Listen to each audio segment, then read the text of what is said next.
Inspiré, le podcast qui vous emmène dans les coulisses de la création de vos chansons préférées. Salut, c'est Pierre Demar. Aujourd'hui, on va parler de ma collaboration avec Dua Lipa, These Walls.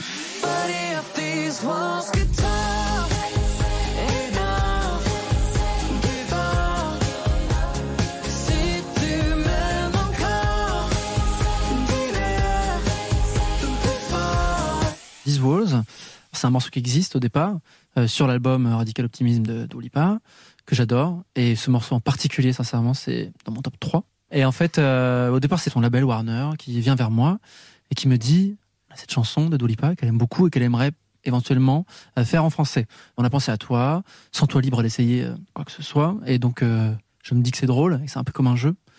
Et donc je le fais, et je prends très peu de temps. En réalité, en une semaine, j'ai écrit mon couplet. Les consignes étaient assez claires quant au moment de chant, mais je faisais ce que je voulais. Donc je me suis émancipé de toutes les mélodies qui existent déjà sur le titre. J'ai composé de nouvelles mélodies. J'ai évidemment dû m'adapter à la thématique, ce qu'elle raconte, l'instrumental, mais c'est assez cool d'avoir des contraintes quelquefois. Ça fait qu'on avance mieux et plus vite. Sinon, il y a trop de choses à penser. Mais encore, mon amour, je reviens quand même. Dis-moi que tu m'aimes comme ils font au cinéma. J'ai écrit les paroles de ce titre dans ma chambre d'enfant en plus, à Wallin, chez mes parents, où je ne vais jamais. Et je passais le week-end de là, et apparemment, c'est une chambre qui donne lieu à des choses grandes. Parce que j'avais écrit « Un jour, je merai un ange » dans cette chambre. Donc j'ai tout écrit, les mélodies seules, les paroles, je me suis fait un tout petit peu aider d'une grande amie, et qui était mon ancienne coloc, et ma clavieriste en fait, qui s'appelle Elodie Charmansa, et qui a écrit quelques lignes. Je prends ça, je me pose, je fais mon bureau, et puis j'écris plein de trucs. D'abord, la mélodie, les rimes, parce qu'une fois qu'on a une mélodie et des rimes qui fonctionnent, c'est après, à ce moment-là, avec toutes ces contraintes, que j'écris le texte. Et pour moi, la musicalité est infiniment plus importante encore que le choix des mots, parfois. Enfin, que le sens, on va dire. Donc j'ai fait ça comme ça, et ça a été plutôt limpide parce que c'est un thème qui m'inspirait. Mais il y a des fois où je parle de choses où j'endosse un rôle, c'est plus fictif, et ça met 6 mois. Mais là, ça a été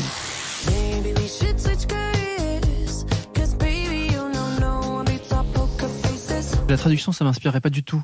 Ça aurait donné justement un aspect archi calculé au duo et tout sauf artistique. Et moi, j'avais envie que ce soit un feat Dua Lipa Pierre Demar et pas Pierre Demar traduit de Dua Lipa. Enfin, ça, c'était pas intéressant pour moi. Et puis même, c'est marrant parce que moi, j'adore ces mélodies sur le premier couplet. Donc, elle fait... Bon, bref. Et ça se traduit pas en français. J'ai essayé de plein de façons. Et dès que je chantais, genre, ce matin, ça fait chanson scout. Enfin, c'est pas possible, en fait. Et donc, autant la mélodie est géniale en anglais, elle fonctionne pas en français. Donc, j'ai dit, ok, tu sais quoi, table rase sur ce qui existe. On part à partir de rien. Et ça a été très, très rapide, la composition des mélodies. Pas l'écriture, parce que ça, c'est jamais aussi rapide, mais c'était hyper spontané, les mélodies. Je pense que sur une après-midi, j'avais toutes mes mélodies quasiment. Et je les aime toutes. Et ça, c'est rare.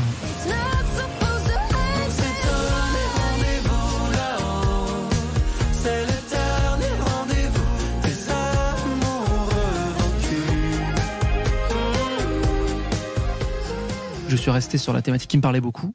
Donc, Dua Lipa, elle parle dans ce morceau. Donc, si on traduit littéralement le refrain, c'est si ces murs pouvaient parler, ils nous diraient d'arrêter, de pas aller au bout, d'abandonner, parce qu'en fait, on sait à quel point c'est foutu. Et bref, ça parle d'une relation de couple qui va plus. Le couple le sait, sauf qu'il s'accroche à un truc, un semblant d'amour qui est foutu. Je parle d'amoureux vaincu, c'est vraiment ça. Et ça m'a vachement parlé parce que à chaque fois que je sors avec quelqu'un, c'est jamais très bien pour l'instant. Et je m'y accroche pourtant comme une sorte d'huître à un rocher parce que l'affection c'est tellement précieux, parce que on se sent bien à deux et donc on s'accroche aux quelque chose qui peut être sympa. Mais il faut savoir arrêter et dire non. Et c'est tout le propos de mon couplet. Et dans mon couplet il y a ces sortes de va-et-vient. Je dis mais encore mon amour, je reviens quand même. Dis-moi que tu m'aimes comme ils font au cinéma. Moi, j'attends les beaux jours. Il y a l'attente, c'est un truc qui n'arrivera jamais. Puis je parle de calcul, de manipulation. Parce que c'est un amour toxique dans son titre. Et je dis que j'ai tout gâché bien sûr, à croire à tes histoires, au va-et-vient chorégraphié. Pour moi, les va-et-vient chorégraphiés, c'est deux choses. C'est soit tout donner, tout reprendre. C'est vraiment une sorte d'interrupteur sur lequel on appuierait en couple. Et c'est aussi les va-et-vient dans l'intimité. Le va-et-vient, c'est l'acte. Et chorégraphié parce que je suis sorti avec quelqu'un qui savait très bien faire ça. Il savait vraiment comment agir pour vous séduire et vous plaire, mais tout était calculé, même faire l'amour est calculé. C'est bien dommage. Et donc je raconte ça. J'ai tout gâché bien sûr, à croire à tes histoires, au va-et-vient chorégraphié. Tout oublié, c'est dans mes habitudes, à croire que ça me charme de nous voir déchirés. J'ai fait ça en peu de temps, une semaine donc, et je l'envoie à l'équipe de Dua Lipa, qui lui fait écouter. Et visiblement, elle adore dès le départ. Et donc, elle nous dit carrément, genre, allons-y. Et vous savez quoi, j'aime tellement qu'il faut que je chante en français ce qu'il a écrit avec lui. On se partage le refrain, on fait les choses bien. Et c'était un peu un impératif pour moi d'ailleurs que la collaboration se fasse comme ça, qu'elle soit enjouée et que ce soit pas un échange de bons procédés stratégiques. Mais j'y croyais pas trop au départ. Et puis c'est vrai, en fait. Et donc j'étais hyper flatté, mais le moment le plus flatteur, en fait, c'est la rencontre qui a lieu à Londres pour enregistrer ses voix à elle. Moi, de mon côté, j'avais déjà tout fini, c'est-à-dire que mes voix étaient faites à Paris. J'aurais eu trop peur d'enregistrer quoi que ce soit devant elle. Donc j'arrive pour faire ses voix à elle en français et on échange tout ça. Elle me dit ô combien elle trouve le truc très cool et qu'elle est ravie de le faire. Ça sentait très sincère. Et en fait, on lance le morceau et là, elle chante toute la partie francophone par cœur. Et je me dis ah, véritablement, elle aime bien. Et là, j'ai une sorte d'euphorie en moi. Ça paraissait un peu absurde et sorti tout droit d'un rêve. Moi j'attends les beaux jours, mais jamais ils ne viennent dans tes bras. Tout a été filmé du début à la fin, mais je n'avais pas Dieu pour ça, je n'avais Dieu que pour Dua, en fait. Quand je suis arrivé, dès le départ, elle m'a mis à l'aise parce qu'elle était dans une position où c'était à elle de me mettre à l'aise, pas l'inverse, je pense. Et elle était tellement mignonne et hyper heureuse de faire ça que je me suis senti bien et pas de trop. Et donc, on a échangé d'abord pendant 20 minutes sur la chanson, sur nos inspirations par rapport à ça. De restaurants, c'est beaucoup parlé de resto et de bouffe parce qu'on aime bien ça. Et j'avais ce rôle très drôle de coach de français pour Dua Lipa. C'était marrant. Bon, d'abord, elle parle très bien français, en réalité. Et au départ, je venais pour qu'elle chante 3 lignes, qui sont celles du refrain. Si tu m'aimes encore, dis-le plus fort. C'est pas génial en termes d'écriture, mais c'est très efficace et c'est très facile. Et je voulais que Dua chante pas un truc trop compliqué. Ça aurait été bizarre. J'ai pensé Emily in Paris, en fait, pendant que j'ai écrit ce texte. Et donc, elle fait son refrain, et puis elle commence à faire tout le reste, en fait. Elle commence à faire des bagues sur le couplet, et beaucoup plus que ce qui était prévu dans ma tête. Et donc, j'étais trop heureux et fier de me dire que toutes ces lignes que j'avais écrites il y a quelques semaines, Dua Lipa les chantait en français, c'était de ma langue, et j'avais écrit un truc qu'elle chante. Enfin, ça paraissait trop fou. Donc, j'étais très heureux de ça. Et elle, hyper investie, hyper ouverte. Même, c'est pas que sur le français, par exemple, le post-refrain, on fait on s'est donné rendez-vous là-haut. Et en fait, on a à peu près le même timbre de voix, on était à la même hauteur, et donc on n'entendait pas sa voix quand elle faisait en même temps que moi. Donc je lui dis, tu sais quoi, fais plutôt on s'est donné rendez-vous là-haut. Et du coup, on a écrit des mélodies en direct. C'était vraiment un échange musical, artistique, qui a duré 3 heures. Et donc, il est généreux.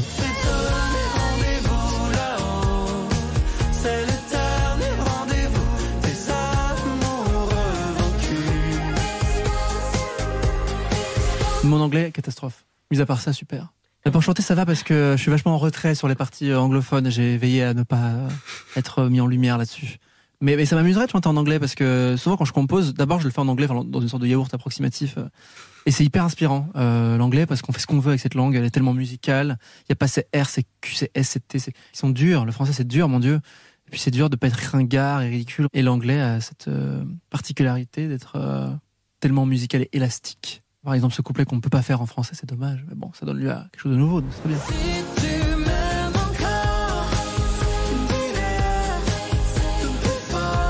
En fait, ma crainte, c'était surtout que le public de Dua Lipa ne l'aime pas ou ne l'accepte pas parce qu'ils connaissent l'original qui est excellent. C'est toujours bizarre de se réapproprier un titre qui existe et qui est aimé de plein de monde. Et donc, j'ai été lire, évidemment, comme une fine, les commentaires sur la chaîne de Dua Lipa. Et en fait, à l'unanimité quasiment, tout est hyper positif. Et j'étais tellement heureux de ça et soulagé. Alors, c'était rassurant de se dire que j'avais pas massacré un titre. Mais moi, quand je l'ai sorti, j'étais confiant. Enfin, c'est rare, hein, mais vraiment, je trouvais que ce que j'avais fait était bien. Et donc, je suis heureux de savoir qu'on est tous sur la même longueur d'onde et que je suis pas tout seul à trouver que c'est génial. Faut que ça dure maintenant et que ça s'installe sur le long terme. Mais ça va faire un beau démarrage en termes d'amour et de réception.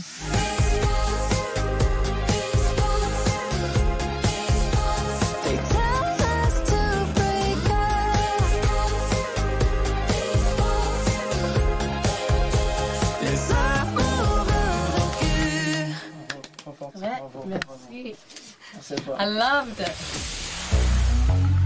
Merci d'avoir écouté Inspiré. Inspiré est un podcast énergie imaginé par Sarah Conan. À la réalisation et au mix, Cédric Ledoré. Rédaction en chef et interview, Anaïs Kopman. Et à la production, Anne-Cécile Kiry, assistée de Marie Carrette. Si vous avez aimé cet épisode, on attend vos étoiles et commentaires. On adore vous lire. Et on se retrouve très vite pour un nouvel épisode.